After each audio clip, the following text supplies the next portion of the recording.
Батын Нямагийн зохиол 17-ийн 30 дугаар хэсэг.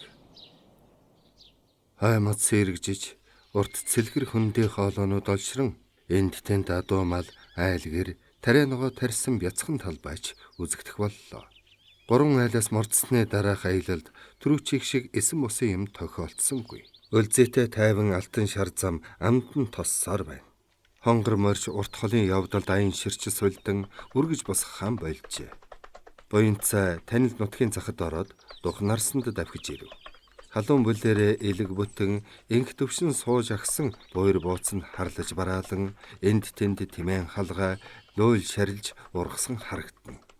Буянцаа гараараа бүргээ чанга базаад орчин тойрныг ажиглав. Цагаагч нь дахиад жилийн хаврын цэлмэг тунгалаг өглөө.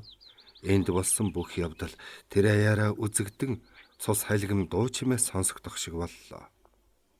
Өөрсдийн урилга заллагыг хүлээн авсан хараагийн дарахл амтан морилон ирэх цаг нь тулаад энэ хотныхон хөл хөөрцөг болж гэр орон хот хороогон хүртэл ялцал болгон цэвэрлэж эдээ будаа бэлтгэн унсан малгаагаан авах завгүй гүйлдэн. Гэтэл хойд талын нарсан тухайн цаанаас үе төмөн цэрэг тоос манарган гарч ирэв. Битүү нарсны зүүн хажуу нэлдэн зэгэл саар лөнгөөр хучигдж долгилох мэт боллоо. Удалгүй буундуу дээрээсээ нэжигнэн харавтаа манарч хөхрийн үнэр ханхлав.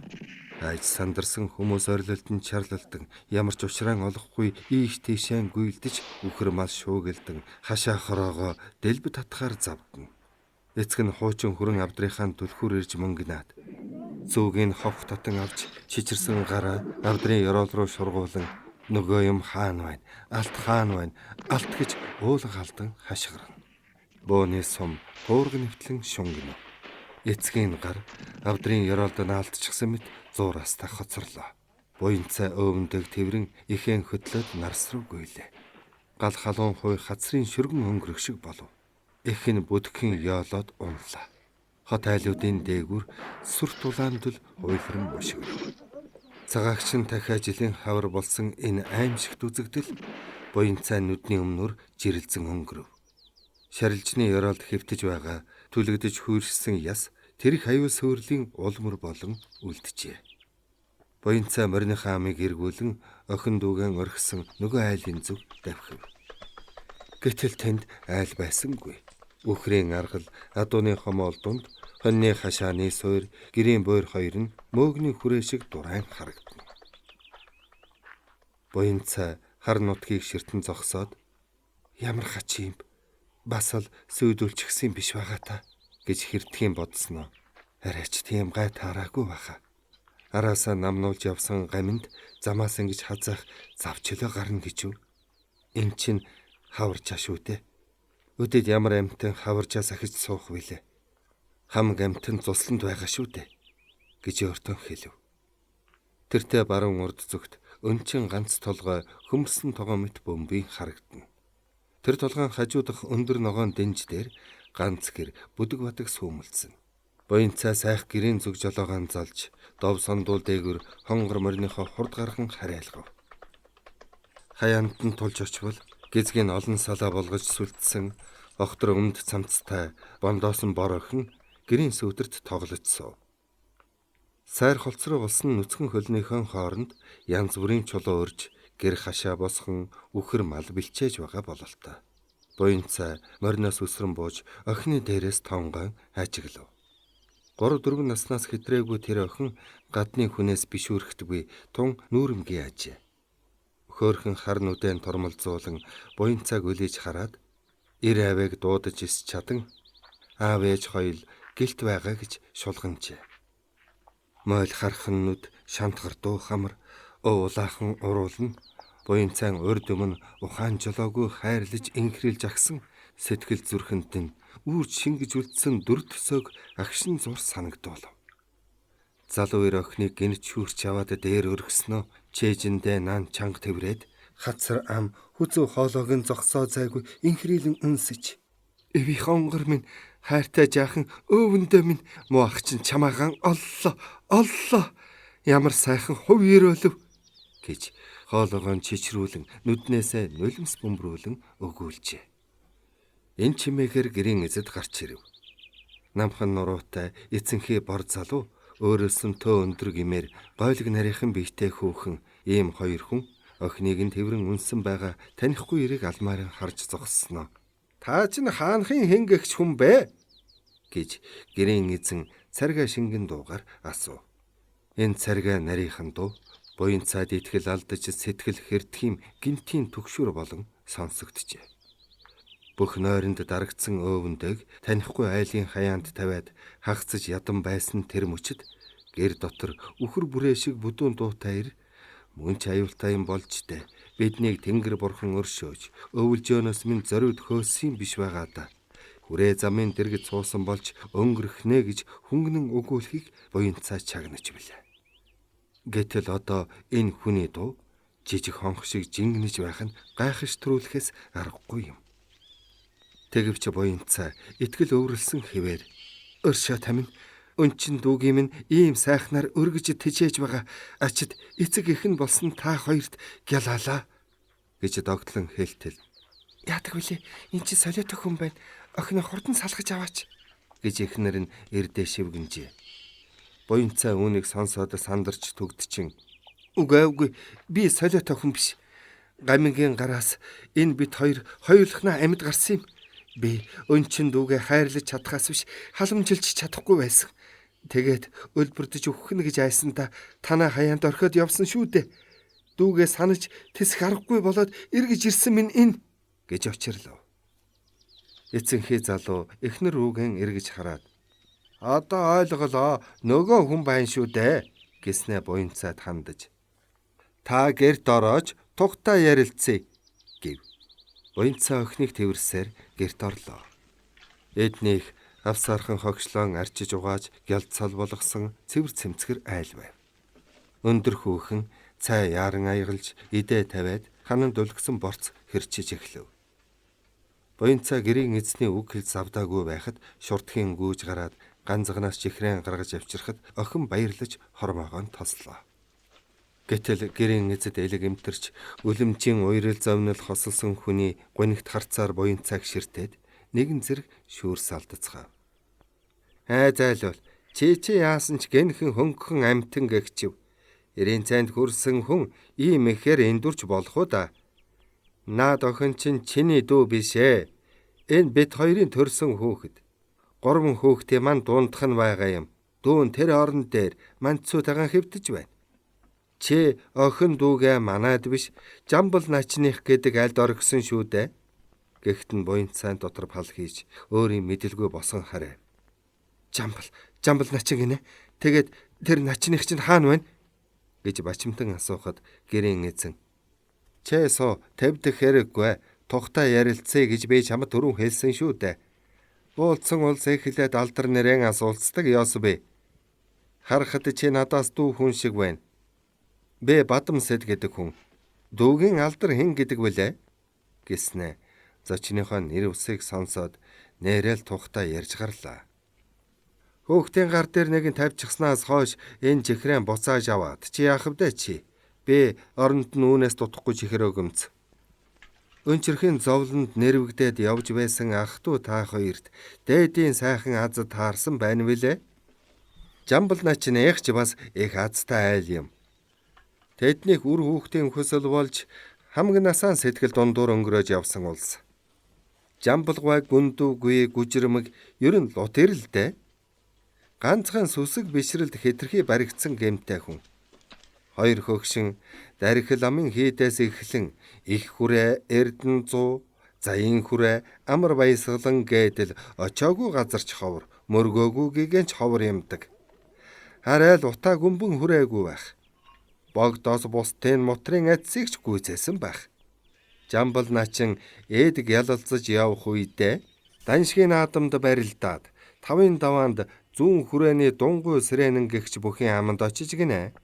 Тэр дунгуйг даншигт төрүүлнэ гэж шарын талынхан бүгдээрээ итгэж байсан болол та. Гэтэл Жамбал сэрэнэн дотуур дэгээ хутгаад дарж унагчээ.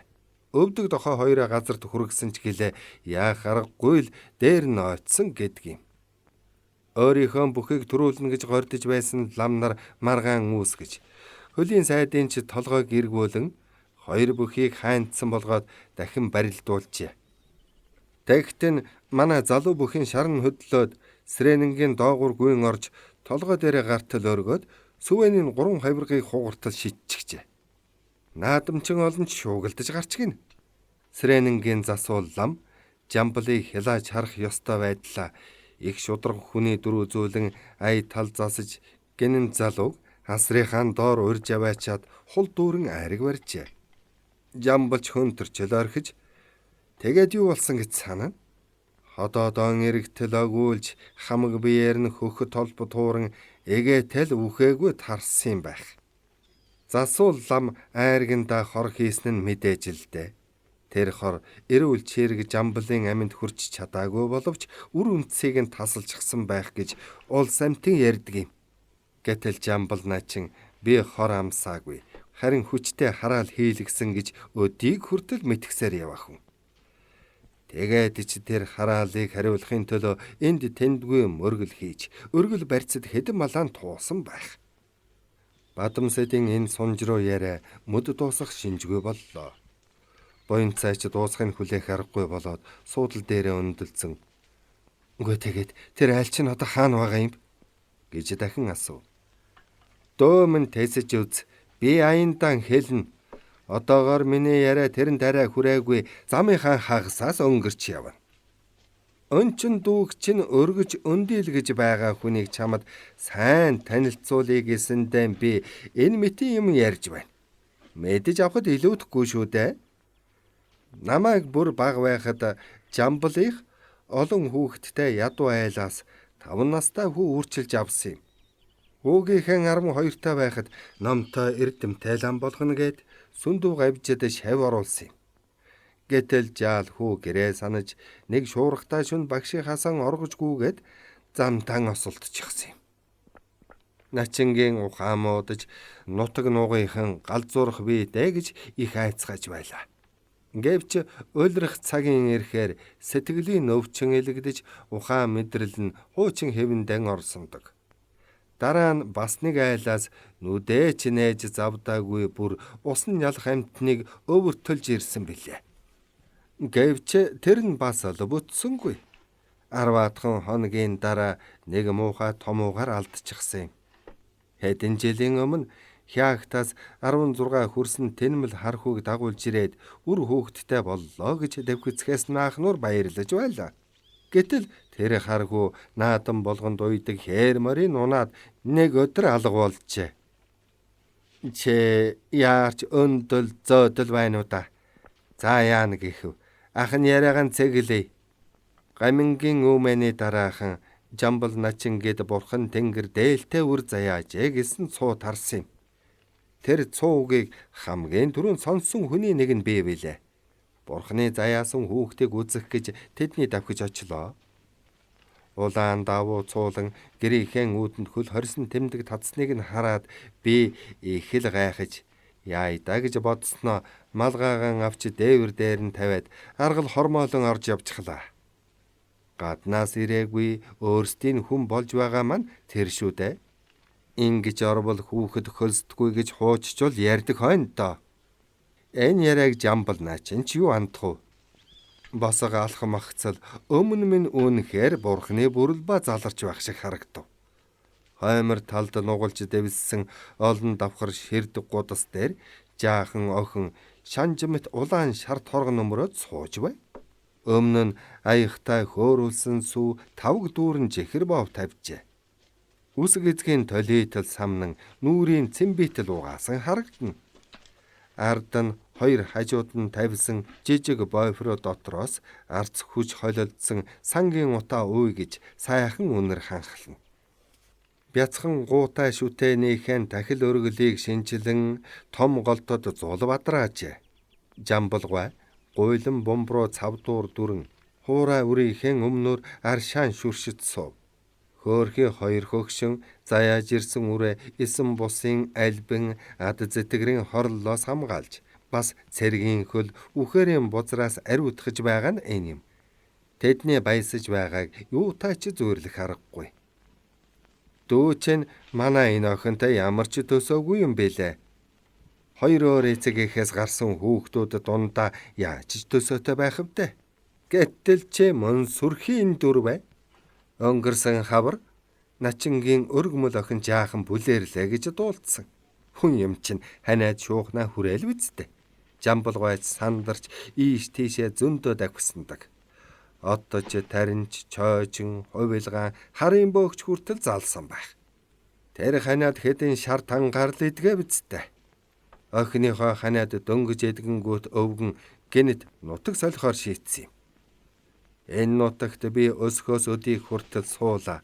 Гэвч төдийл сайн амьдарсангүй. Тоотой хэдэн насыг тааруулхан илээсээр өдий хүрчээ. Гэр орныг минь гийгүүлж ирсэн энэ нар сар шиг амьтныхаа төлөө залбирхаас өөр хөгшин бит хоёрт бодох санах юм юу байх вүлээ? Ихийн газрыг бараадж энэ бид халдаж наалдсан альва бузар буртаг бүхнийг олны хөлөөр хумхийн тоос болгон замхраана. Өндөр жанрайсагт 9 тахил өргөж зам мөрөн цагаатгана. Тэнд бас муу охиноо төрсөн ахтай нь уулзуулчих юу магад. Тэр зовлонд хүн бум бужигнаж түм түжгэнсэн газарт амьдаар хагцсан дүүгэн санаж элэг зүрхнийхээ уйланхай болтол гасалж орхиж явна гэж нэг мэргэн төлөгч айлдсан юм. Бас ардын засаг гамингийн хөлд дайрвуулж өнчим бэлвсэн үлдгэстийг асарч тэжээдэг газартаа болсон гинвлээ.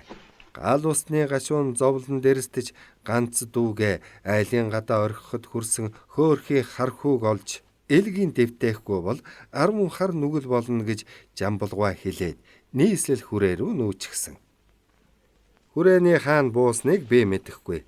Гандан шар хүрээ хайдав чойжингийн сүм гурвын аль нэгний хавцаа буусан болвол гэж би таамаглаж байна. Ганц жамбалч биш, манай нутгийнхан цөмөөрөө ядарч туйлдахын эрхэнд ахан дүүгэн орхиж дэ гэж бодоцгоож байлаа. Харин чиний дүү хүрээ зам дэрлэж суугаад гаминд сүйдгүүлсэн 6 бүрээ дайлын нэгний хүүхэд мөн гэдгийг дампил өвгний ярианаас бид мэдж байсан юм. Гамин өнгөрсний дараахан тэр айлуудын шатаж дуусаад нуран болсон буйран дээр хараагийн дарах халамцуухан давхиж очоод гараа зангидан гайгүй сүүлэн хавцсан хөх цөөврүүд майжгын шахаач нь хятад нутгийнхаа шороон дээр гიშгхийг харах юмсан. Цагаан хааны их зэрэг замд чинь отоод та нарыг яах бол? Амьд хүн ганцыг ч үлдээлгүйгээр хүйс тэмтрэн бивэ гэж занжээ. Дарах лам барооны цэрэг улаан хадын орчимд гаминг тосон байлдахыг мэдж байсан билээ. Бодвол их хүрээнд байгаа цагааны ноёдтой харилцаж амьдсан байгаа үсттэй. Дарах лам удалгүй барооны шадар хүн болсон юм. Байлдааны газарт бароонтой 100 за холбон давхиж яваад улаантны суманд өвөртөө хийсэн аяга хаг буудуулж өөрөө золтой лалуулж гайгүй тарсан байна вүлээ. Бадамсэдийн яриа ингэж дуусахад эхнэр нь шар будаа хольж үлдэртэл нь буцлагсан борцны шүл аягалав. Би бас нэг хүнтэй заавал уулзах ёстой. Өндөр дампил гэдэг ач буянтай өвгөн надад эмээлт морин өгч март гарахгүй тус хүргэсэн юм. Тэдний хаан байгаа гэж буянцан асуухад дампилгва өнгөрсөн хавар талигаач болсон. Элэгний хурц өвчин хүрээгүй болж хэдэн жил явхал байсан юм та. Булганы хүрээхай байс дампилгван эмгний дүү гочоо гэдэг хүн хурч ирээд гэр орныг нь мүүлгэж атсан гэж бадамсэд хариуллаа. Буянцаа янжмаг өгсөн бэлэгтээ яг ижилхэн чихрийг танзуур бов Евэн хоёрын нэмэртэйгээр ганцаглаад хүрээ чиглэн мордлоо. Ой хөвчийн бүдэг жимээр олон хоног матсан хүн нүдэнсэн ч төөрмөөргүй өргөн дардан замд орно гэдэг үнэхээр сэтгэл сэргэм ажээ. Энэ замаар гуйлагчин, мөргөлчин, наймаачин, аянчин, ургаш хоошо хичнээн сүлдсэн бол. Хятад цэрэг, дараа нь цагаан цэрэг энэ замаар хоёр тишээ холхиж өнгөрсөн. Хамгийн сүүлд ардын журамт цэрэг Алтан соён бот галуулаан туг их жанжин Сүхбаатар хоёрын араас сүрхүчээ бадруулан явж өнгөрсөн. Журамт цэргийн хөлөг мордын туурай энэ зам дээр үлдсэн харийн дайсны хар мөрийг тоос болгон танилцсаар одсон билээ. Дахин хизээч буруу санаатны бузар тавхайд гიშгүүлэхгүй. Эгнэгт ариун цагаан явдалтны өлмий тосох ёроолтой болсон энэ дардан харгуй. Манай илагчийг ургаш хөтлөнө. Хонгор морины сулдаан гарч чивхэрч хөнгөрөөд уламж ёлгон болсон юм шиг санагдана. Ихийн газар гихч жухам ямар байдгийг буянцаа огтхон ч төсөөлөөгүй учраас нийслэл хүрээнд дөнгөж хөрмөгц аль таарлцсан хүнээс жамбал начныхныг асуулт сургалаад өвөнтэй төгөө уулзахын чинээ бодож явна. Түүний урдмын үдсэн ихийн газар гэвэл ар нутагт байдаг хавцгаатын Орос тосхон, Монголын Бревен хийд, Хэрлэнгийн хөвөөндөх жижигхэн хүрээ энэ л 3 ажээ. Аяллаа сүүлчийн өдөр өглөө эрт зорьсон газартаа хурж ирсэн буян цаг нийслэл хүрээ аадрын өмнөх хүчит салхинд боцсон өтгөн улаан тоосорон ухтав. Газар тэнгэр нийлэх мэдэс сүртэй юм боллоо. Элс шороо цасны ширхэг нүүр нүдгүй шавшиж эхлэв. Буян цай зүгчигэн алдан чухам хаашаа явж байгаагаа мэдхэн болоод зам мөрөө мориндоон даатгаж жолооцолбороо сул тавьжээ. Ийм цагт адгуусны мэдрэх чадвар хүнийхээс хавьгүй илүү байдаг билээ. Босоод илтэж ихээ хулмайлган хөхөл дилэн хийсгэж эрчлэн хуйлрах шороон шуурганы өөдөөс хүзүү сунган зүтгэн. Бом бужигнэж төм түжгэнсэн орон хүрээний захад биш ганц ч амтэн эс үзэгдэх эзгүй зүлийг туулж яваа юм шиг буян цайд санагдана. Тэгтэл аимшигт улаан шуурга асгарын шаагих азарган бороогоор солигдов. Мань аянчин үнэхээр толгой хорогдох нүмергүй зилүүд газар яваа хүн шиг усан бороонд шалб зохиолов. Тэнгэрийн дуу газар дөргөө нүргэлж галт захилгаан зузаан хар үлсийг хаг зүсэн гялалцсан. Хэдэн мөчийн дараа үймэрийн догширсан тэнгэр сольдсон мэт номхорч аянгат аадрын хүч сааран ганц 2 тусал унагсаар холдон одлоо. Тоост газрыг хурын ариун шимээр тэтгэн ундаалсан үйлсийн чуулган ханаран харан хуйлсаар өрнийг зорин нүүдэлв. Тон саяхан морь эзэн хоёрыг хийсгэн алдаж байсан хүчит салхи зулын дүлж унтраамгүй зөөлөн тогтун болжээ. Дөрвөн улын дундах цэлгэр намын хөндийг гэгээ нарны хурц гэрэл гийгүүлв. Газар дэлхийн өнг гайхалтай хурдан сэргэж эргэн тойрны зүлэг ширэг цэл ногоон туяа татлаа. Аг цэцэг хийгээд ариун хурын үнэр шингэсэн цэнгэг тунгалаг агаарт болжмор шууд нойтон жигүүр өд сүүлэн сэрвэл зүүлэн жиргэж гарав. Адгуусан заяасан гойд хурц сэрлийн ачаар хонгор морь зүгчгэн алдаагүй байжээ. Өргөн их хотын зах сэжүр болсон шөргөн хашаа, харбор цагаан гэрүүд, дээвэр дээр нь өвс ногоо ургасан шавар байшингууд харагдаж, морь тэмээ, шар, элжиг, луус хөллөн, түлээ тоосго, том гантаа ус мэтэг атсан тэрэг хөсгүүд таарлдаж эхлэв. Азарган борооны үеэр гэр орондоо хорогдож байсан хүрээний орсон суугчид гадагш ангарцгааж их хот амиран оволцох шиг болжээ. Нэвт шувт норж усан хулган болсон буян цай замд дайралтсан бүхнийг гөлөрсөн харцаар алмайрын ширтэж донгоо маанаг юм шиг гэлдэрч явлаа. Шавар дохой болсон мөрөө тахир гудамжууд эцтэгсгэлгүй задгаа хонгол мэт үргэлжлэнэ. Хүрээний баруун хойд захын өндөр дэв дээр асга цохио мэт сүрлэг том дуганд бусдаа содон сүндэрлэж алтан ганжрууд нь хурц гэрэл сацруулж харагдав.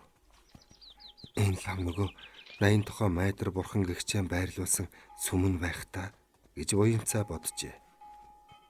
Гэр байшингуудын дээвэр гудамжны шавар шалбаагнаас уурс авсан шингэн цайвар манан болж дэгдэнэ. Босоод илт байн бие сэгсрэн шилгээж уран толгоогон хаялан адуунаас дөнгөж барьсан хангал мор шиг дүүхэлцэн алхана. Гудамж талбайн ус игшиж эвэрх тутам хүний хөл ихслээ. Буян цай ойрцсон бүхнийг мэндэлж хараагийн жамбал начны хаан байдгийм гэж асуусаар явна. Гэвч түүний асуултанд олонхон толгой сэгсэрч цөөнхөн мэдэхгүй гэж хариулна. Буян цай олны урсгал даган явсаар нэгэн их зах зээлийн газарт хурч ирэв. Энд өнгийн хувцастай янз бүрийн хэл зүс царайтай хүмүүс цэцэг мэт алаглаж бие мөргөх шахан хөлхөлдөнө. Улаан шар орхимжоо намруулж ихэмсэг тайван гэлтрэх ламнар газар шөргөм урт ханцуу нударгаан далбалзуулан бардам түрэмгээ алхах панцчид жирийн борчууд хятад наймаачид орос хувцастай хүмүүс ер газрын ус цугларсан шинжтэй. Хашаанд хашсан, хэлхэж холбосон, ганц нэгээр нь уйсан хоньяма, агтмор, амбан шар, атан тэмээ болоод алтмөн хоргой торгоноос эхлэн зэвтэй хадаас гутлын хуучин уул хүртэл ер нь 9 шидийн юм зарж борлуулдаг газар ажээ. Мал сүргийг дагуурсны эзэд зарах юма элдвүүгээр өрсөлдөн магтаж хоолоо мэдэн хашгирцгаа. Буян цайн чихтөж ирж нүд нь ирээлжлэх шиг болжээ. Хуучин тоорцог малгай тухтуулж өмссөн, гандаж борлсон хүрэл царайтай нэгэн эр морин хуурныхан эгшгэнд гайхалтай сайхан хоолоогоор аялаж урлан цэцэн үг урсган суу. Түүний хідэн хүн тойрон зогсжээ. Буян цай хуурчин дэргэд хурч очиод мориноос бууж сайх цэцэн бэлэгтний эгшиг дууг шохоорхон сонсов. Сэргэлэн гярхай хуурч хажууд нь шинэ хүн ирснийг төдхөн ажиглаад хурц харан үдэн гялалзуулан толгойноос нь хив хадаг унжуулсан том хуурайн хөнгөнүүлж мань буян цайг хүний ой тоон доромгүй тэнгэр тултал магтаж гарах нь тэрэ. Зэ унсан мөрийн харах юм бол угшил сайтай хөлөг байна. Хулан дахин шан тустай хурдан сайхан загал байна. Үчийн сар магнаатай үүрийн цолмон мэлмэтэй архан талаас нь ажиглал арвай хайрын шинжтэй барман талаас нь ажиглал буган халиуны галбиртай суман дэлдэн сахиустай суган доорон гуурстай адуун сүргийн манлаа байна. Аргамаг хурдан хөлөг байна. Эзэн болсон хар хүн барилдаан дунд начин баймар, байлдаан дунд баатар баймар, төрд тустай түшмөл баймар, түмэн дачтай оттож баймар, шарын зүгт шавран баймар, харын зүгт зайран баймар, буянтай хөндөглөгч баймар, нүгэлтэй хүн давилагч баймар, үнэнчээр бахархаж хармаар, үхэн цэр багтарч унмаар, ухаант бүсгүй тэрч авмаар, жөтөөч бүсгүй хорсож ухмаар, цагийн нэгэн мөчийг эзлэнхэн төрсөн, цаглам сайхан хөлгийг эдлэнхэн төрсөн, эцгийн ширийг хатааж төрсөн, элэнцэн голомтыг бадрааж төрсөн, эрийн сайн эр байна, эрхэм хүний өр байна. Тэнд байсан улс цөмөрөө буян цай руу харцгааж, зарим нэгэн жуумалцсан, зарим нь бүр тачгантал хөхөрч. Буян цай ичхийн их эричиж, хушуухан холдохын төс болоод мориндоо мортохоор хөлөө дөрөөнд тавьтал нэгэн ханхар ир эгмнээс нь угзран эргүүлж чи яах нь нэв ямар хуншгүй хүн бэ? Магтуулж хад дуугүйхэн алгуулах гээ юу? Ядуу хуурчи гомдоохосон ичихгүй байна уу? Гэжээ. Гэнтийн энэ магтаал буян цайд хүлцэшгүй доромжлол мэт санагдан угаан санаа нь дин дум болтлон үемэрчээ. Чухам ямар үг хэлэх хуурчийн гарыг яаж цайлахаа эргцүүлэн бодох сүрхээгүй болоод ханхар ирийг дэмил гөлрөн ширтэв. Хуурч хэдэн хором хүлээснэ хөгжмөө дахин хөнгөнүүлж гарав. Тэгтээ хуурын хөг аваа их шиг аюулгүй түрүүнийхээсээ тис ондоо сонсогдлоо. Өөрийн ч дууны өнг хувирчээ. Тэрээр нүдэ ансхийн толгоогоо гунхуулж ийн хуурдав. Хангар морин сүлдаа юу дээ? Хоошоо урагшаагүй байх чинь ховдөг эзэн нь хоосроо юу дээ? Хувхай царай харуулад байх чинь унган хонгор нь гундаа юу дээ? Урагшаа хоошоо гуйвад байх чинь унсан эзэн нь гураа та юу дээ? Уруу царайлаад байх чинь алс холоос ирсэн бололтой аяны тоосонд дарагдсан шинжтэй холол газраас ирсэн бололтой хорглоон тоолох шахсан бололтой хаанаас тамин харваас энэ баян хүн халахын цэндж ав зайсантай хавтж очимоор бэлтэй хүн агт мордон арилждаг л бие артамаг нэг авдаг л бие хонин сүргэн зардаг л бие хоргой торго авдаг л бие алт мөнгөийг ч сэлгдэг л бие арснихийг ч борлуулдаг л бие өөрөөсөн бусдыг мэхэлдэг бие өвөр төрийг ч суйлдаг бие будаач гисэн тулан байлгүй бурхан төшсөн шулан байлгүй антны буян годар саар байгаад алтан бүрэг шиг өөхлөн байлгүй үний хишиг хүртсээр байгаад хөвчийн бодон шиг таргалан байлгүй хөмөрсөн тоон бөксөн эмээлд багтхан болон байлгүй хөөсөн мантуу гэсэн хоолнд цадхан болон байлгүй усан гүзэн сунсаар гэрийн чинэ болон бэви улаан хоолой нарийсаар утсан чинэ болон бэви уусан эдсэн нэлбэгдээд төнх дунд нь тэглэн бэви улцсан нүдэн ширгээд ухархай дотроо хатан бэви араа шүтэн нэлэгдээд хоосон буйл үлдэн бэви алд биеийн нэрстэд хорхой шавж тэжэн бэви Төрөчи магтаал сонсоод инээж шуугилдаж элэг доог хийж байсан хүмүүс Аманда бялуу өнгөчихсэн юм шиг таг чиг болцгоолоо. Ханхараар буян цай руу зэмлэнгүй харж чи чинь яачихсан хүүхэд вэ? Гү нэрэ унсан морийг чинь харвал тийм ч ядуу хүний үр биш бололтой байх юм. Энэ хуурч үг хэлээр баян гэлээч. Хөрөнгө мөнгөөр чамаас хэд дахин ядуу амтэн шүү дээ. Өвөрт чинь юм байгаа бол энэ хүний гарыг цайлгаач. Гэхдээ буян цай сая нэг сэхэ орж 3 янчаана гарган хуурчд өгчээ. Ямар ч өглөгч хүнээс ийм их мөнгө хизээж авч үзээгүй хуурч баярлсандаа нүдэн гялалзуулж дуу алдаад хууран хөрөөдөж ерөөлийн үг урсгаж гарлаа. Хүчээч мөн хачин хүү юм да. Нэг бол харамч бэрчиг урваага зогсчихдаг. Эсвэл буйнан дэлгэрсэн бод сэтгэлтэн шиг гар таталгүй хишиг хүртээдэг. Үгүй нэр ийм хүнийг би үзээгүй. Дээдийн их буйнтанч гуйлагчны алган дээр ийм их мөнгө тавихыг би энэ насандаа хараагүй гэж ханхараар шивгэнэв. Өвөр нь хоосорсон буянцаа морин хөтөлж тэндээс шалвхан холдлоо. Сохор зоосгүй хоцорсноо юм чинь аж бодсонгүй. Нэг ч хүн танихгүй энэ хот хүрээ газарт юугаан идэж яаж амьдрах вүлээ гэсэн айдас төгшүүр сэтгэлд нь даанч орсонгүй. Хуурчин барилдуу улам чангарч хангал сайхан хүлэгч нь харцаг шүү шиг хурдан байг хавтгай төрсөн би чинь хатан зохио шиг хөдөр байг аран сайхан хүлэгч нь алтан салхи шиг хурдан байг азтай төрсөн би чинь арслан бар шиг хүчтэй байг амдан эрг тавлын чинь галын дөл шиг өдөө байг ашид мөн хэм буян чинь ганган мөрөн шиг цалгиж байг гэж эгшиглэн дуулах нь сонсогдно. Уран цэцэн өгтэй хараал магтаал хоёрыг цээжнээсээ урсгаж чаддаг ийм их сонор сэргэлэн хүн гудамжны шороонд хутгалдаж 15 зоос гордон алгаа тосод суугаан буян цайд нэн гайхалтай санагджээ. Бурхан тэнгэр хүмүүст юун ч олон янзын ухаан хайрладаг юм бтэ. Бас ямар ч олон янзын хувь ерөөл оноодг юм бтэ. Цэцэн цэлмэг ухаантан мулгуу мунхгүй дасаан илүү амьдрах ёстой биш үү? Гэтэл ухаант нь нэг бол хуурч эсвэл хулгайч болж тэнэг нь нэг бол баян эсвэл ноён байдгийн учир юу? Бэрэн хийдийн их часын донгой нярав ямар их тарган затгалан аж төрж байлаа. Бас нөгөө жамын таажиж бэлчээр дүүрэн малттай хүн байсан. Гэтэл тэд нар сайн эрэл увсангийн дэрэгдэж саяын энэ хуурчин хажуудаж ёстол гахаа шиг амьтад байсандаг. Манай ар нутагт ч гэсэнтэй өндөр цэрэмпэл гэдэг улаан хэлдэг урдаа орууламгүй цэцэн мэргэн хүн мод тулаад явган явж байхад гулбаа ноёны хүү усан тэнэг бадлаа 20 дүм далбтай болцоход сөөх тэргээр заларч явсан биш үү? Генерал Каблиас гуйлаар зутгсан хуурамч медалийг алтан бөгж амбан шар хоёроор худалдаж аваад зүүж явсныг бодоход тэр батлаа үнэхээр мангуу амтан байж таарна. Гэтэл мэргэн гүний шоронд сууж байсан сайн эрл увсан ямар их цэцэн хүн байва. Харин тэр хошуунд ардын засгаас томилон суулгасан шин дүшмэл замдан л аргагүй ухаалаг хүн бололтой санагдсан.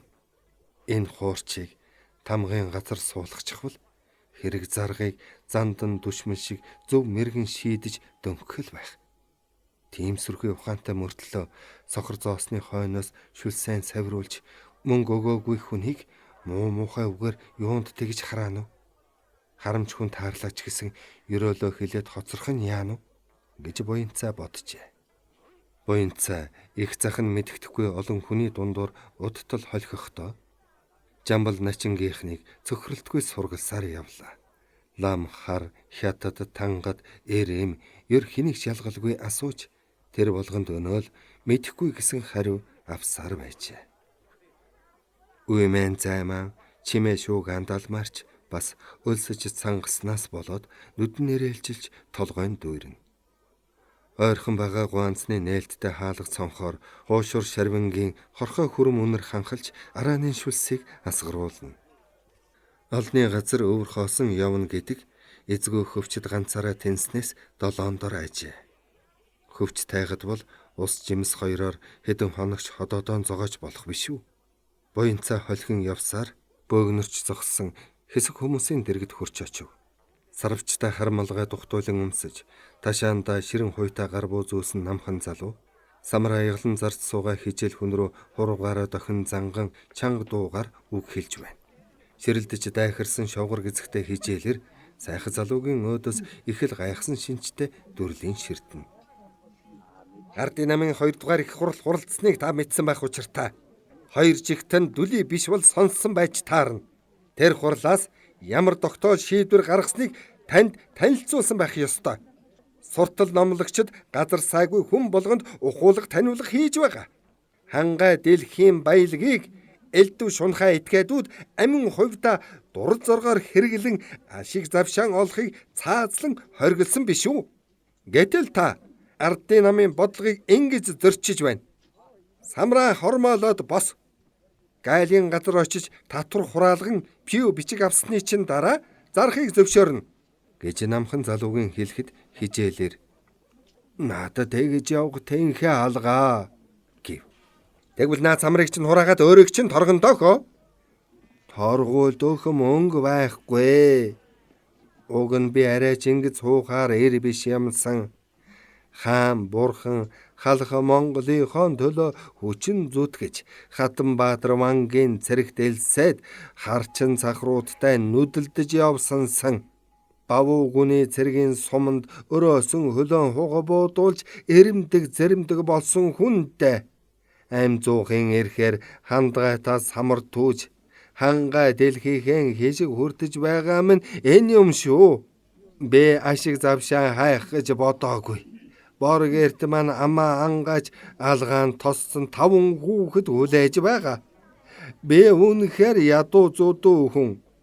Надад газар гიშгэх мал байтугай ган хийх нохооч байхгүй. Хүмүн ч намайг өршөөж үз. Эцэгтэйгээ адилхан гэж санаад нэг удаа өнгөрөө гэж хижээлэр учирлан гуйв. Намхан залуу царай өх шинжгүй хөлөө тэлж ташаа тулан ханхалзаад байлдаж явсан гинэ. Тэгж явсныг чинь юугаар батлах юм? Зайлхаа этгээдүүд элдвийн башир арга хэрэгэлдгийг би мэднэхөө. Хатанбаатарын цэрэг байсан чинь үний юм бол өнөвлөх бичгээ үзүүлээд орхи гэв. Надад ямар ч бичиг баримт байхгүй. Тэгжил таарна да. Буу сэлэм чинь би юу? Буу сэлэм гинэ. Тэр зэвсэг надад яаж үлдэх вэлэ? Яагаад үлдсэнгүү гэж? Гаймингийн шүү ноён хураагаад авчихсан юм чинь. Гаймингийн ноёнд буу зэвсгээ өгсөн хүн уруугч байхаас зайлахгүй тийм байз? Энэ явдал надад хамаагүй. Тэр шанзав даалам богд гэгэн 2 дойл яар. Харин байлдаж явсныг минь батлах гээд байгаа бол ямар ч бичиг цааснаас илүү баримт надад биш шүү. Хаан вэн тэр баримт чинь? Энд байна. Хижээлэр ингэж хэлээд өмднийхэн төрийг шууж баруун хөлийнхөө шилбэг үзүүлв. Нарийн шилбэнд нь эрхий дарам хэмжээтэй ягаан хүрэн сорив харагдлаа. Та чинь юугаа харуулад байна? Энд чинь яр шархны орм юм биш үү? гэж намхан залуу асуухад хижээлэр шархны орм мөн ч мөн. Тэгтээ садар самуунаас олсон сорив бишээ. Дажин самуунаас олсон сорив гэж хариуллаа. Ямар ч гэсэн ардын намын тогтоолыг биелүүл гэж намхан залуу зандрав. Тэдний маргааныг шохорхогчд улмалчрлоо. Айн булганы 5 арьс барьсан ганган эр намхан залууг нь дэргэдэрж зэрэгцэн зогсов. Панцчин байрын тэр хүн намхан залууд булганы арьсаа зориуд харуулах гэсэн янзаар дээр өргөн сэгсрэв. Элбэг гэгчийн хөх торгон дээл хөөргөн өмсөж ташаан толгой дээгүүрээ ногоон дурдан бус бараг ингээр нороосон. Ирээн хоргоо дайлан зүүж хаан хайтал сэлсэн ингэр заамныхан цаанаас цагаан чисчүү цамц харуулсан сайхэр үнэхээр их хөлийн панцчин шинжтэй ажээ. Тарган задгалан түүний махлаг хүрэн нүрт тосон хөлс нэвчин харагдана. Намхан залуу ганган эрийг хурцнүүдээр ширвэж "Чийхөө барьж яваа юм надад гайхуулж байна уу? Гайхуулах хүнээч олжтой. Хогч нь болоо жорлоохон тэр. 8 хийхийг зөвшөөрсөн пив бичгэн гаргаад орхи. Хэрэг пив бичиг байхгүй бол намайг дагаад гайлын газар руу яв. Хэрэг тийшээ очихоос татгалзвал энд хэдэн арьсаа үг өчөггүй хураалгаад оронд нь баримт бичиг ав" гэж мөн өндөр дуугаар өгүүлжээ. Панцчин эр 2 завжаан атруулж тослог нүүрэнтэй доог тохуурхал тодруулан "Яа нэг инэ. Ямар их эрх дарахтай хүн байчи. Дээрх эрх дарахыг чинь баталсан үнэмлэх бичиг бий биз дээ. Урьдаар тийм үнэмлэх бичиг үзэж байж болно доо хөө. Тэгэхээс нааш ярихгүй шүү гэж таахалцав. Намхан залуу миний үнэмлэх энэ байна гэж гар буугаан заалаа. Би ширэн хойнд идэхгүй. Ийм тахируудыг арьс ширээр хинч ойж чадна. Чамайг буутай байлаач гэсэн би үнэмшихгүй. Лөөрчин дээрэмчингүүд энэ хэрийн зэвсэг олоод авчихсан л байдаг. Бэ тамга дарсан бичгээс ор юунд ч үнэмшихгүй. Ардын засгийн түшмэд гэдэг чинь Алтан номын үсгийг яраатай л бичсэн үнэмлэх өвөртөлж явдаг биз дээ гэж Панцчин хэлв. Хар пядал минь гар бүг ямар ч дээрэмч олж чадахгүй. Зөвхөн ардын засгийн итгэмжит хүн л зөөж явдаг гэж мэдхүү чи. Мэдээ мэдэхгүй. Энэ ширэн хуйн дотор жохом юу байгаа бол жинхэнэ бууны оронд тахир мод юм уу хоньны ирүү хийчихсэн биш биз дээ? Намхан залуугийн нүүр сухай шиг уулаа. Уур цухлаан барьж ядан. Юу гинэ? Хар хувалц чи энэ үгээ дахин хэлээд орих. Ардын засгийн итгэвхнийг дормжилсны чинь шанг хүртээсэн шиг хүртээн дээ. Чамайг хүсээд байвал тонилгоч болно шүү. Гэхдээ Панцчин. Цаа чи чинь хөрвөл тонилгоод өгөл дөө. Энэ ширэн хуйнд жинхэнэ буу байгаа юм бол түүнээ гаргаад цохон дундв нь пан хийлгч хэлтэй. Эм зориг тудлаа гэхэд үгүй ядаж тэр сүрт зэвсгийнхэн амыг тэнгэрөөд харуулan нэг удаа дуу гаргачихал да гэв. Омгтой залуу бууга гаргасангүй. Олигтой хариуч хэлж чадсангүй. Хор шарнаас болоод цаа туссан юм шиг салгалан шүдэ хавирч зогсов. Панцчин эр маргалдахчаа хагсан дээр нь нудрахаар шийдэн. Бууга гаргахгүй юм биз дээ. Хүн зүрдүүлдэг тэр айхтар зэвсгээ энэ олон түмэнд үзүүлэх юм биш үү? Үнэмлэх бичгээж харуулахгүй, буу зэвсгээч үзүүлэхгүй мөртлөө дүрмдэж сүржигнээд байгаа хүнийг чинь бид юу гэж үзэх болж байна? Чи өөрөө ардын засгийн нэр хүндийг гутаах гэсэн дайсан итгээд бодоо нарын өрөөсөн дугуй биш вэз гэв. Намхан залуугийн цухалдаж бахарцсан ухаан гинэт сэргэж сэхэ орох шиг боллоо. Тэрээр ташаа тулан ханхалзаж дахин сүр үзүүлэхийг хичээв. Хоолоогоо хүчээр шахаж бүдүүн дуу гарган чам шиг хувалцаад би нэгжүүлэх болоогүй. Ардын засгийн идэвхтэн бошгийг халах эвлийн гишүүн хүнийг шалгах байцаах хэрэг чамаас байдгаа хүн толдоогүй юм. Мангуу толгой минь намайг биш нам засгийг дормжилж байгаагаа ойлгоорой. Гэхдээ Панцчинч бас хариугийн дутаалгүй. За яах вэ? Хэн дормжилсныг энэ улс ялгаад өгнө байхаа. Харин ардын намын 2 дугаар их хурлын тогтоолд над мэтийн мангуу толгойтой хувалцыг яана гэсэн байна уу? Үнэмлэх буу хоёроо үзүүлэх хэсэг нь чиний хэрэг.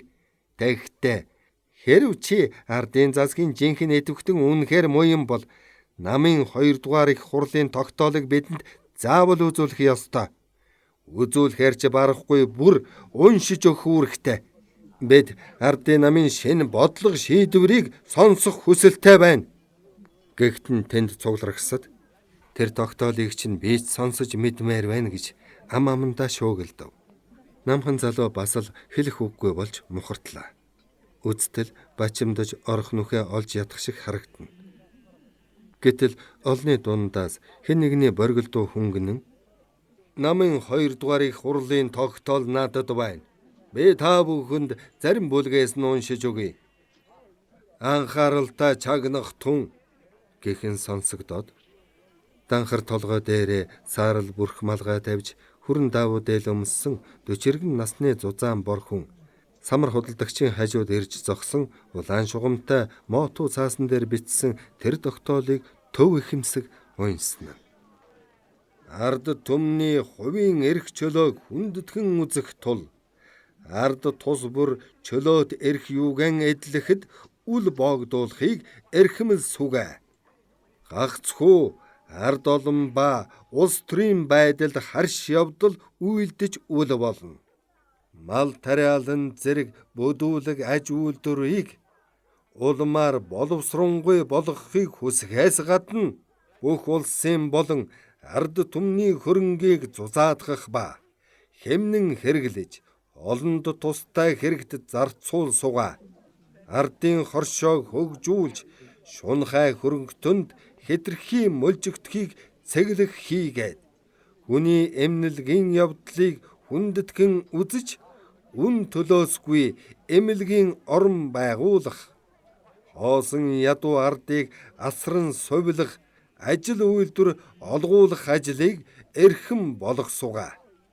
Ард олны тусыг бодож зохих газраас хянан үзэж, малыг хязгаар нэвтрүүлэн худалдаалах явдлыг хориглох, ой модыг гадаадын хүмүүс үлэмжхнээр огтлох, гол мөрний загас, хөдөө хөвчийн хэрэм тарваг зэрэг анги, гадаадын иргэд дураар агнах, алт эрднийн чулуу уурхайг нууцаар малтах зэргээр дэлхийн баялагийг шамшигдуулан ашиглахыг зогсоон, улсын ашгийг эрхэмлэн чухал болгох явдлыг сангийн яамны баялагийг бадруулах хэлтэст даалгасугаа. Хүмүүс намын их хурлын тогтоолын ил хэсгийг амьсгаа даран чагналаа. Зах зээлийн газрын авиа чимээ хичнээн ихчгэлээ, бүрхэм алгаатны дуу хоолойг дарж чадсангүй. Наймаачид зарах юмаа магтан ойрлолдож үн цэнгийн дуудах, хуурч дулдуучид шүлэглэн аялах, тэмээ буйлж адуу янцхах, үхэр морь хонь ямаа майлах, хүмүүс хэрэлдэж маргалдах, аль айлж наргих мэтийн чимээ шуугаан дунд тэр хүний хөндөй дуу тодоос тод сонсогдож байсан юм. Хөөрч догдолсон хүмүүс ёстой мэрэгэн цэцэн бодлого гэдэг л энэ байх та. Харин дон шууруудыг ингэж л хязгаарлах хэрэгтэй байсан юм. Тэд дэндүү жолоогүй айшилцгааж байсан юм шүү. Ямар ч гэсэн дур зоргоор алт мөнгө хаш маныг минь ухаж дөнгөж өвөр төрөндөө жигтгэнч өнгөрч дээ. Даашин хүүгийн данжаадууд яаж байгаа бол харах юмсан. Яах юу байх вэ? Элжиг луусаан зайдлаад ирсэн замаараа жил ихэлгэж байгаа биз? Монгол нутаг элс шорооноос эхлээд шувууны хинангаахай, усны жараахай хүртэл харах хямгдах эзэнтэй юм шүү гэдгийг тэд мэдж авг. Манжийн төр богдын төр хоёрын өнгөнд манайхан мөнчих юм алдсан да. Базар байна. Ханга дэлхий минь баян тулдаал тэсэж үлдсэн байхдаг. Хомс ядуухан орон болж хэцүүдэх байсан шүү. Тайгад нь хэрэмчвгүй, талд нь тарвахчвгүй болж мэдхэл байлаа. Гэх мэтээр ярьцгааж эхлэв. Тэр бүхэн Монгол улсын баялаг болох нь үнэн. Бас энэ сорвт бид хоёрч Монгол хүн болох нь үнэн. Харин ардын засгийн идэвхтний нэр барьж эрх чөлөөт иргэнийг элдв бузруугаар доромжилсан асман түшмэл чи ингэж зүй бус авирлан намын их хурлын тогтоолыг мушгин гуйвсныхаа шанг хүртэх болно доо гэж панцчин ир өгөөлөв. Гэтэл нөгөө сүрчин залуу аль хэдийн алга болжээ. Ардын намын гишүүн буйртай суйртай хувьсгалч хүн их хурлын жинхэнэ тогтоол уншсанаар манер эвгүй байдалд орж хэрэг биш болсныг мэдхтэйгэн зэрэг эндээс хурдан холдохын түүс болж нэг тийшээ зайлсан бололтой. 30 дугаар хэсэг төгсөв.